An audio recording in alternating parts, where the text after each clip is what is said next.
Ребят, вот такой вот аппаратик мини. Кто не знает, здесь порядочное количество лошадиных сил, если не ошибаюсь, там 200 плюс, а может быть даже и 300. У меня у товарища Stage 2 он сделал, и автомобиль очень бодро едет. Но, кстати, самое главное, что помимо того, что он еще едет, он очень круто управляется. Мы с ним катались, он просто как по рельсам идет.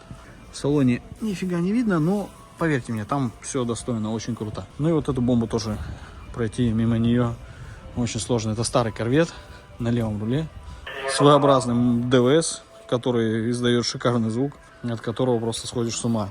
Ну и классика. Кстати, кто не знает, то сейчас уже новые машины пойдут у Супры. Планирую, я тебя заберу как-нибудь 100%. Очень нравится мне этот автомобиль. 300 с лишним лошадиных сил, 3 литра, BMW-шный мотор. Кто-то говорит, что это уже там не та Супра с BMW. Поверьте мне, та это Супра. И нормально она едет, и все у нее круто. Кто вообще сказал, что BMW-шный мотор это плохо? Чек загорается. Ну, чуваки, обслуживайте, и все будет. Супра, вот это вообще топ.